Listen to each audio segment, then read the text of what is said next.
The courtroom erupted in gasps as Officer Derek Harlan's hand cracked across my father's face, the sound slicing through the air like a whip, his badge glinting under the fluorescent lights of Atlanta's Fulton County Courthouse, as if it were a crown he wore to justify the blow. Almara Ellis, a 34-year-old FBI agent, stood frozen in the back row, my 5 feet 7 inches frame rigid, my heart pounding like a hammer against my ribs, my phone trembling in my hand as I recorded the moment my father, Benjamin Ellis, a 69-year-old black, retired librarian, crumpled against the wooden bench, blood trickling from his lip onto his pressed white shirt, a stark red stain 3 feet from the judge's gavel. At 5 feet 10 inches and 165 pounds, Dad stood tall despite his age, his silver hair framing a face etched with decades of quiet defiance.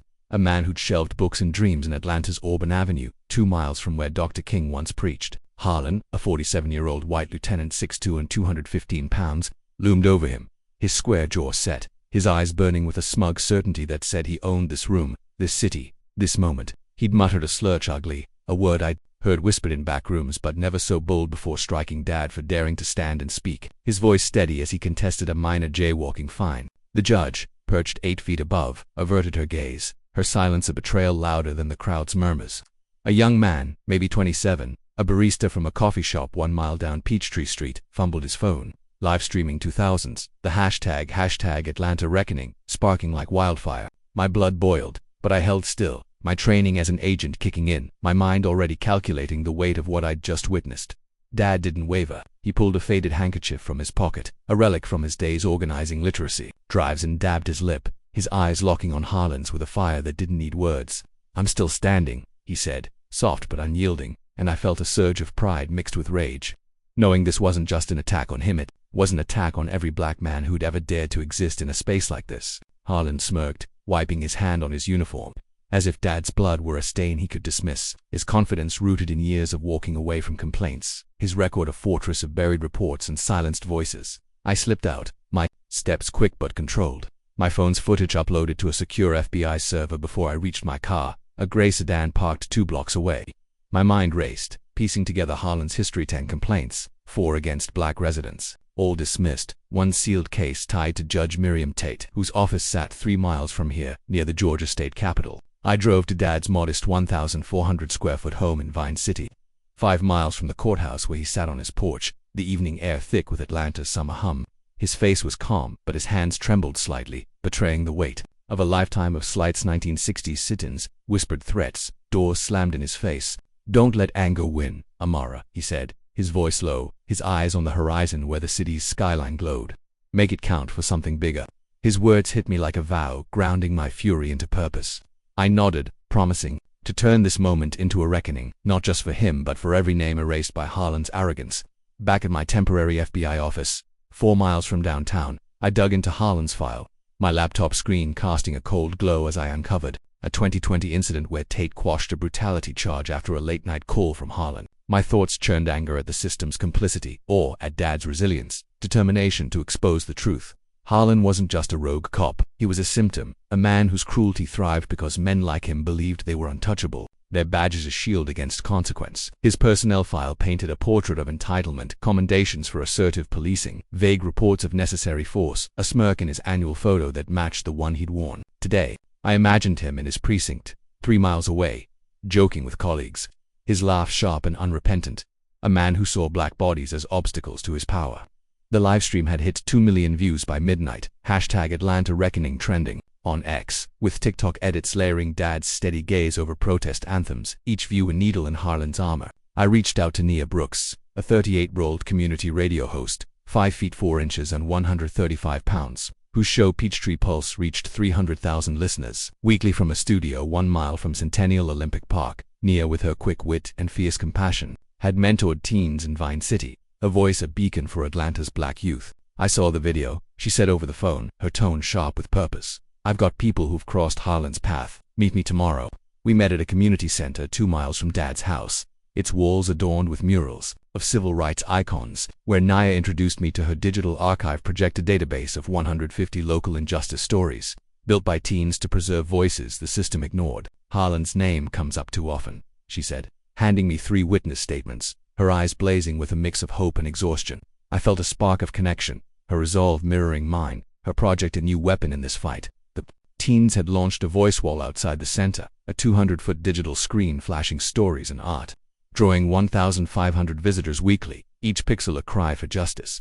I thought of Harlan, sitting in his precinct, unaware that his slap had ignited a movement, his confidence a house of cards waiting to collapse. Nia's radio show aired that night, dedicating an hour to Dad's story, her voice weaving his dignity, with a teen's defiance, reaching 500,000 listeners. I sat in Dad's living room, the radio's hum filling the silence, my mind on Harlan's smirk, his belief that he could strike and walk away. He was wrong. I pictured him at home, maybe 4 miles from here, scrolling through X, seeing his face looped in memes, his name a hashtag of shame. His arrogance stemmed from years of protection, cops who nodded, judges who signed, complaints that vanished. But I wasn't just an agent. I was Benjamin Ellis's daughter, raised on his stories of reading banned books to kids under threat, of marching on Auburn Avenue when hope was a risk. My thoughts weren't just anger, they were strategy, a map of evidence I'd built to bury Harlan's legacy. I visited the voice wall at dawn, its screen glowing with a teen's drawing of Dad, his handkerchief raved, captioned Unbroken. A 16-year-old artist, Jamal, 5 feet 6 inches and 150 pounds, approached me, his voice shy but firm. "Your dad inspired this," he said, pointing to the screen. "We're not letting this fade." I felt a lump in my throat, not just for Dad, but for Jamal, for Nia, for a city that refused to bow. The archive, the wall, the radio, they weren't just tools. They were proof that silence could scream. I returned to Dad's porch where he sat with a sketchpad, drawing a library book with a cracked spine, his symbol of endurance. "For the kids," he said, handing it to me. I clutched it, my resolve hardening. Knowing Harlan's slap wasn't just an act, it was a challenge to every truth we'd fought for.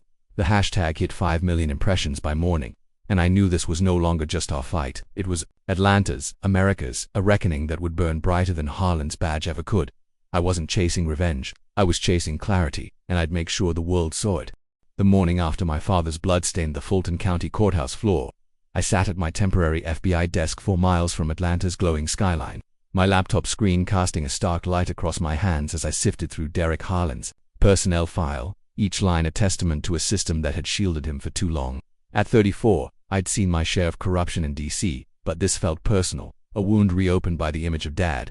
Benjamin Ellis, 69, 5 feet 10 inches and 165 pounds, standing unbowed despite the slap that echoed in my mind like a drumbeat. Harlan, a 47-year-old lieutenant, 6'2" and 215 pounds, wasn't just a man, he was a fortress of arrogance, his badge a license to harm, his smirk a signature I'd seen frozen in the viral video now at 2 million views.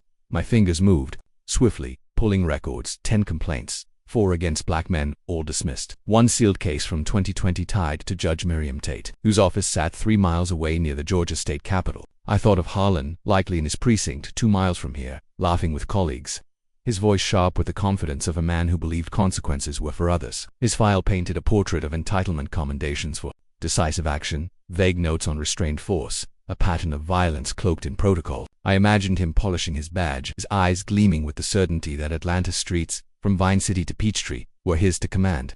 My heart ached, not just for Dad, but for every name buried in those reports, each one a life dismissed. Nia Brooks, the 38-year-old 5'4", 135-pound host of Peachtree Pulse, called me as dawn broke, her voice a mix of fire and fatigue, promising witness contacts from her community center 2 miles from Dad's house. I met her there, the air thick with the scent of coffee and determination, the walls lined with photos of Atlanta's civil rights heroes MLK, John Lewis, faces that reminded me why I'd chosen this path. Nia's radio show, broadcast from a studio 1 mile from Centennial Olympic Park, had aired an hour-long segment on Dad's story, reaching 600,000 listeners, its words weaving his dignity into a call for justice. She handed me 3 witness statements, her hand steady but her eyes heavy with the weight of stories she'd heard too often. "Harlan's been untouchable," she said, her voice low, "but your father's face changed that." I felt a surge of gratitude, her resolve mirroring mine, her archive project a digital vault of 200 injustice stories built by teens already a beacon for Atlanta's youth. The voice wall outside, a 200-foot digital screen, flashed their art, now drawing 3,000 visitors weekly, each pixel a defiance Harlan couldn't erase. I thought of Dad, 5 miles away in Vine City, his handkerchief folded, his words echoing. Build something that lasts. His advice wasn't just wisdom, it was a challenge, and I was answering it. Back at my office, I cross-referenced Harlan's complaints, finding a 2018 incident where a black man, 32, was hospitalized after a routine stop 1 mile from Auburn Avenue. His medical report buried by Tate's signature. Harlan's arrogance wasn't just personal, it was systemic. fed by judges like Tate, whose late-night calls with him 9/5 years were logged in a database I'd hacked into legally. My FBI clearance a key to locked doors. I pictured Harlan at his desk, his broad shoulders, relaxed, his laugh dismissing the viral hashtag Atlanta Reckoning. Now at 3 million impressions, he didn't see the storm coming, didn't know I was tracing his every move. My mind a map of evidence, call logs, witness accounts, a sealed email from Tate dismissing a brutality charge as unsubstantiated. My thoughts weren't just anger, they were precision. Each fact a brick in the case I'd build. Nia's teens, led by Jamal, a 16-year-old artist, 5'6" and 150 pounds, had added Dad's image to the voice while a silhouette of him wiping his lip, captioned unyielding. I visited the wall, standing 200 feet from the community center, and felt a lump in my throat as Jamal explained, "Your dad's not just a face. He's why we keep going." His words hit me, not just as an agent but as a daughter, raised on Dad's stories of reading banned books to kids in the 60s, of facing slurs with silence that spoke louder than shouts. I thought of Harlan, his smirk a mask for insecurity, his cruelty a shield for a man who thrived on fear because he had none of his own. His personnel file hinted at a deeper motive: reprimands for overzealousness, a psych eval noting need for control, a pattern of targeting black men in Vine City, 3 miles from his precinct. He wasn't just a bully, he was a man who saw power as a zero-sum game, and black resilience as a threat to his throne.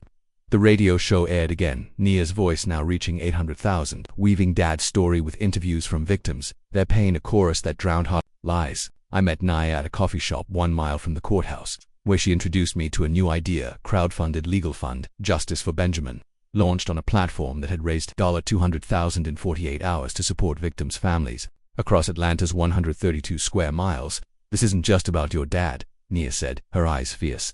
"It's about every family he broke." I nodded, feeling the weight of her words, my resolve hardening as I thought of Dad's porch, his sketch of a cracked book now part of the voice wall. The fund wasn't just money, it was a promise, a community refusing to let Harlan's slap be the last word. I returned to my office, my laptop humming as I dug deeper, finding a 2021 complaint where Harlan had intimidated a witness, a black woman, 28, near Peachtree Street, her statement lost after Tate's intervention. My thoughts swirled: frustration at the system's complicity, pride in Atlanta's rising voice, hope that this case could shift something permanent. Harlan's confidence, I realized, came from years of silent cops who looked away, judges who signed off, victims too scared to speak. But now, the city was speaking.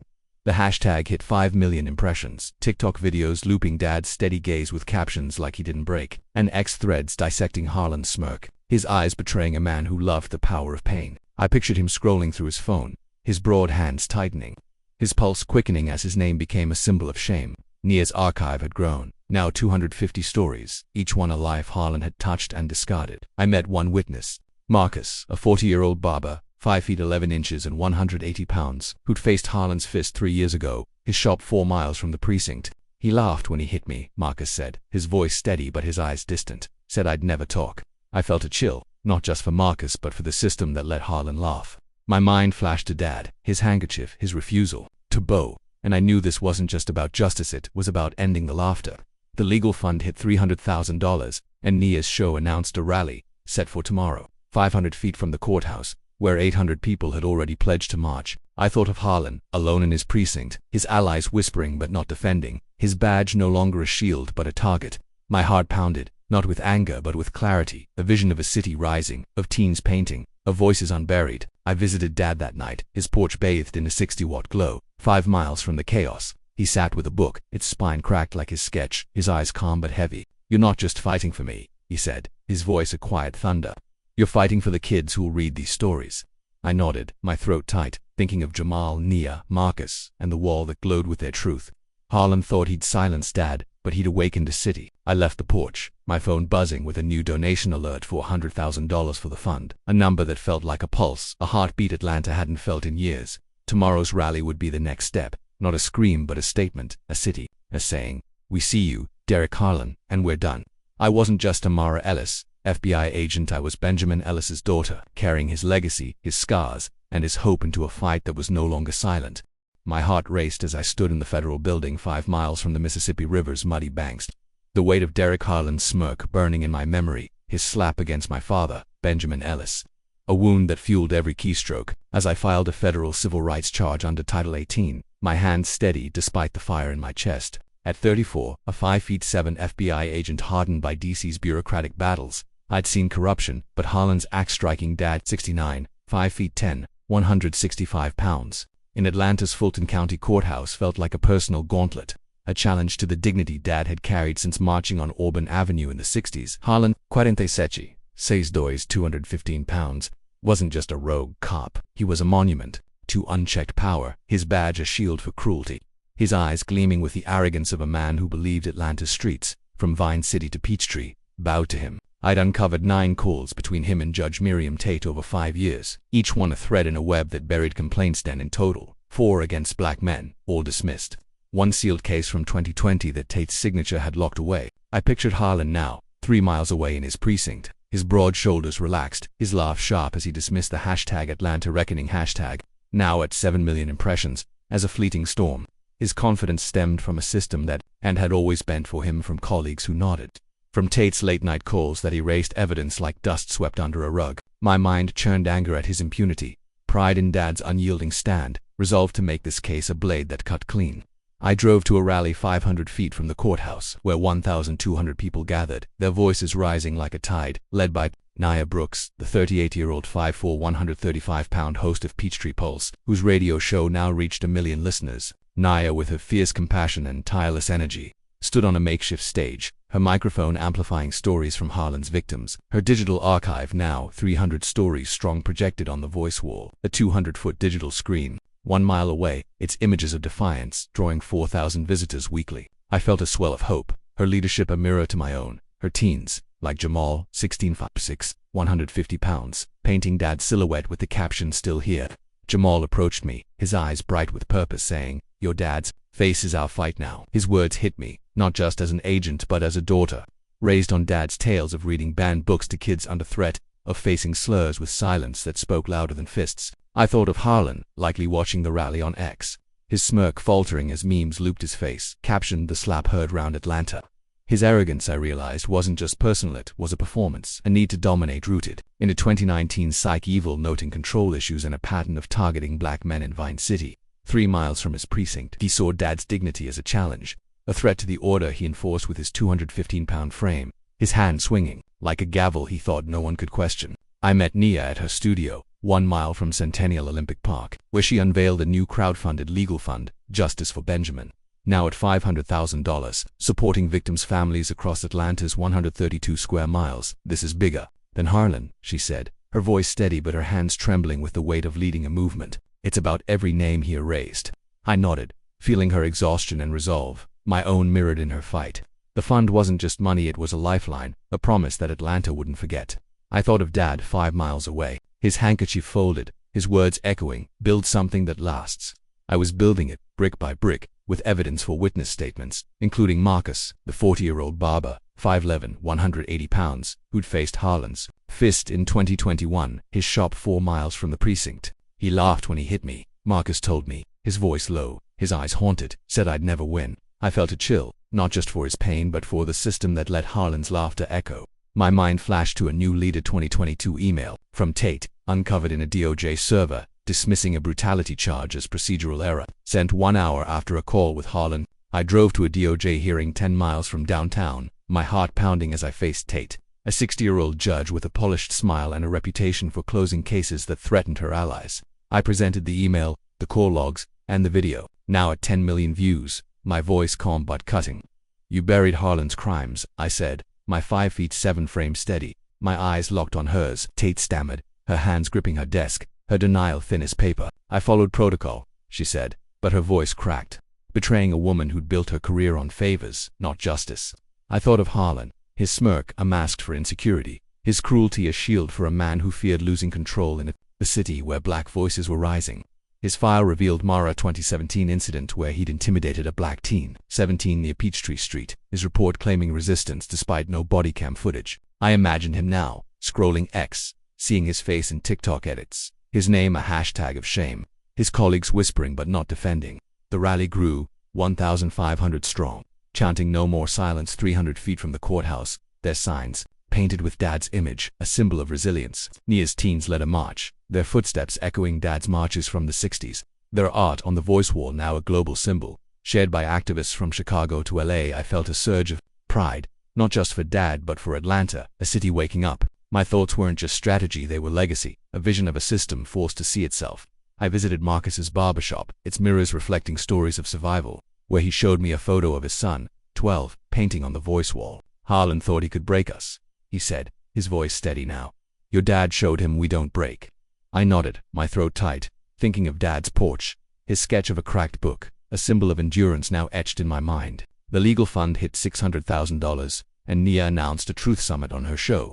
A plan to train 500 residents to file public records requests, set for next week 2 miles from the Mississippi River. I pictured Harlan, alone in his precinct, his badge heavier now, his smirk fading as his Alice Cops clerk's tape began to distance themselves. His arrogance, I realized, was cracking, not from fear but from exposure. The weight of a city's eyes too heavy to shrug off. I returned to Dad's house, 5 miles from the chaos, where he sat under a 60-watt porch light, reading a book on civil rights, his eyes calm but sharp. You're not just fighting for me, he said, his voice a quiet anchor. You're fighting for the kids who'll march tomorrow. I felt his words settle in me, not as pressure but as purpose, a reminder of why I'd stayed in this fight. Harlan thought he'd silenced Dad, but he'd awakened a movement. The rally's chants echoed in my mind, the voice walls glow a beacon, the fund a promise. I wasn't just Amara Ellis, FBI agent, I was Benjamin Ellis's daughter, carrying his lessons, his scars, and his hope into a battle that was no longer mine alone. Atlanta was rising, and Harlan's throne was crumbling, not with a crash but with a relentless, unyielding truth that would outlast his badge.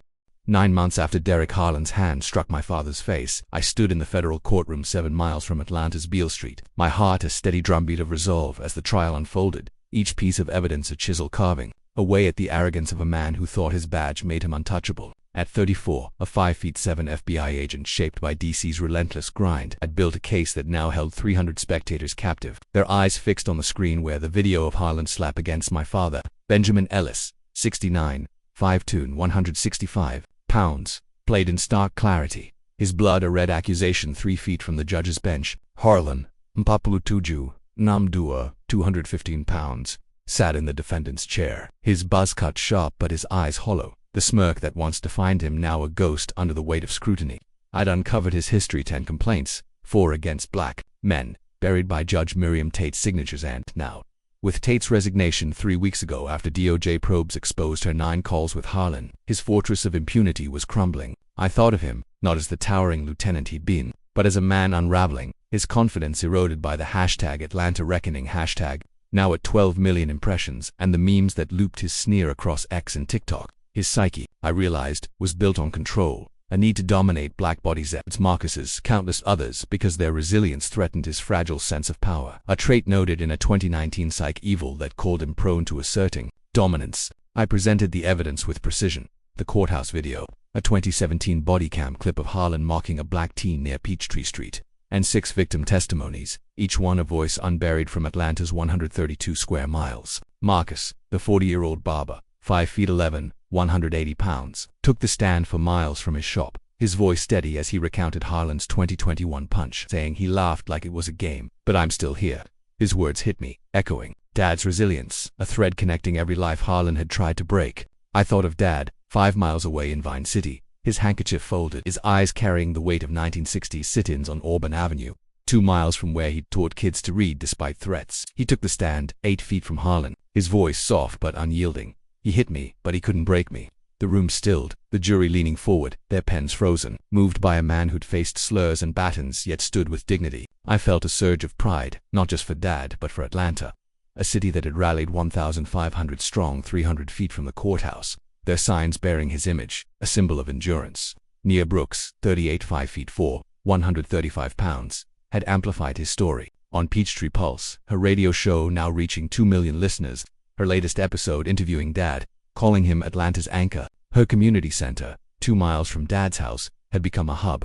Its voice walla 200-foot digital screen 1 mile from the courthouse, now a pilgrimage site, drawing 10,000 visitors weekly, each pixel a story of defiance painted by teens like Jamal, 16, 5'6", 150 pounds. Jamal met me outside the courtroom, his sketchbook clutched tight, showing me a new drawing of Dad holding a cracked book, captioned "Unshaken."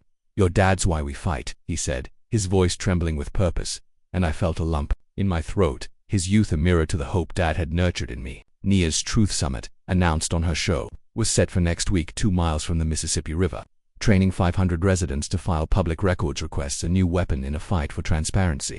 I thought of Harlan, his smirk fading, as his Aliscops clerks had abandoned him. His precinct 3 miles away, now a place of whispers, not loyalty. His defense attorney, a nervous man in a cheap suit, tried to paint Harlan as stressed, claiming the slap was a momentary lapse, but I countered with his 2024 psyche video clean and filed 1 month before the incident, 2 miles from his precinct. The attorney's questions to Dad faltered. "Did you provoke him?" he asked, and Dad replied, "I stood, that's all." The jury's eyes never left Dad, their silence a verdict of its own. I pictured Harlan's mind, once a fortress, now a maze of doubt, his need for control cracking under the weight of exposure. A 2018 report, uncovered in my DOJ probe, showed him intimidating a black woman, 28, near Centennial Olympic Park. Her complaint dismissed by Tate's procedural error note. His cruelty wasn't random, it was deliberate, a performance for an audience of one. Himself, a man who saw black resilience as a personal affront. The Justice for Benjamin Legal Fund, now at $700,000, had grown, supporting families across Atlanta, its donations a pulse of a city refusing to forget. Nia's summit plans expanded, her team launching a digital app, Atlanta Truth, to report misconduct, with 20,000 downloads in a week. A tool I wished I'd had when I started this fight. I met Marcus at his barbershop 4 miles from the precinct, where he showed me a photo of his son, 12, painting on the voice wall, his smile a defiance Harlan couldn't erase. "Your dad's silence spoke louder than my screams," Marcus said, his eyes steady now, and I felt a chill, not just for his healing but for the ripple effect 5 nearby cities. From Decatur to Marietta, auditing police records after the trials, publicity. I thought of Harlan, alone in his apartment, 4 miles from downtown, scrolling through X, seeing his face in memes. His name a hashtag of shame.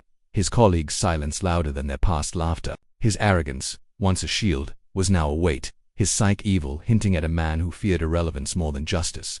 I visited the voice wall at dusk, its glow casting Dad's silhouette across 200 feet. Jamal's art now joined by others, a cracked badge, a raised fist. Nia joined me, her voice soft but fierce. "This isn't just about Harlan, it's about what we build next." I nodded, feeling her exhaustion, her hope, my own heart torn between triumph and the weight of a system still flawed. The summit, she said, would teach residents to access complaint logs, a skill Harlan's victims never had. I thought of Dad, his porch 5 miles away, his sketch of a cracked book now a symbol on t-shirts worn at the rally. I returned to him that night, the 60-watt porch light casting a warm glow, his eyes on a book about John Lewis, his hero. "You didn't just stand for me," he said, his voice a quiet thunder. "You stood for the kids who'll never know Harlan's name."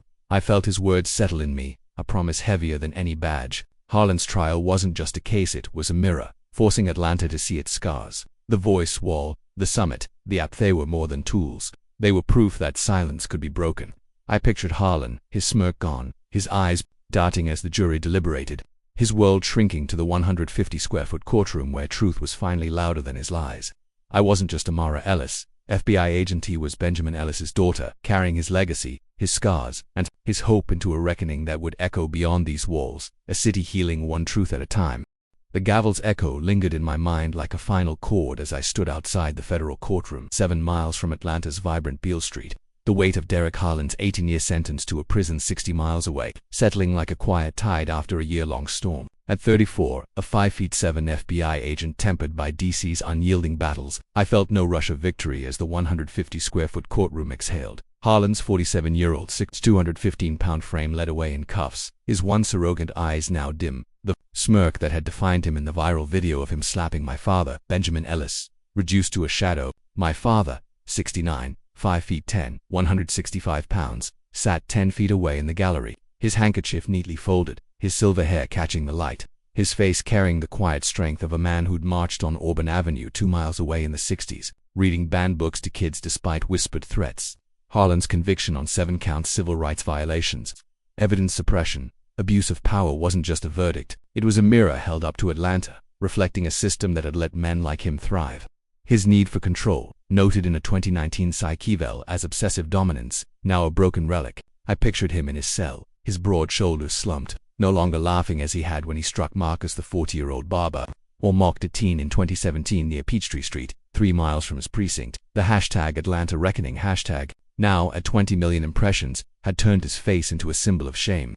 Looped in TikTok edits and X threads, a city's outrage and hope woven into digital cries. I drove to the Orange Mound Community Center, 4 miles from downtown, where Nia Brooks, 38, 5'4", 135 pounds, hosted her Truth Summit, a gathering of 700 residents learning to file public records requests, their voices rising to miles from the Mississippi River's steady flow. Nia's Peachtree Pulse radio show, now reaching 4 million listeners, had become a lighthouse, its latest episode sharing Dad's story alongside victims' families.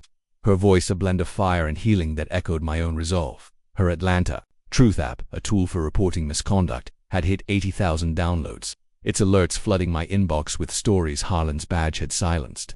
I met Nia at the center, its walls alive with murals of civil rights icons MLK, Fannie Lou, me, why I'd chosen this path. She showed me the digital archive, now 500 stories strong, built by teens like Jamal, 16, 5'6", 150 pounds, whose art on the voice wall, a 200-foot digital screen 1 mile from the courthouse, drew 15,000 visitors weekly. Jamal approached, his sketchbook open to a drawing of Dad holding a cracked book captioned Legacy Eternal, his eyes bright with a dream that mirrored mine.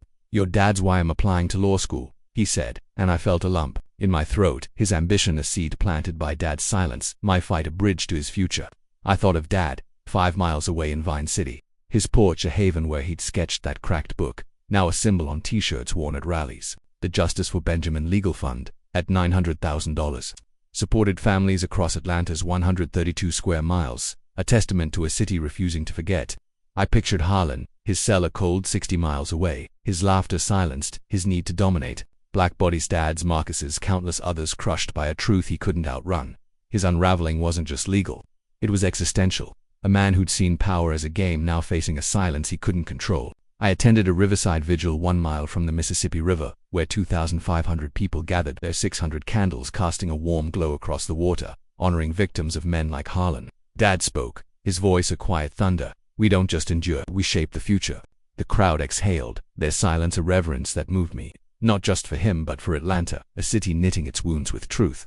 Nia's summit had trained 800 residents by its close, their public records requests forcing precincts to open files, a transparency Harlan's shadow once blocked. I met Marcus at his barbershop, 4 miles from the precinct, where he showed me a video of his son, 12, using the Atlanta Truth app to report a minor incident, his smile a defiance Harlan couldn't touch.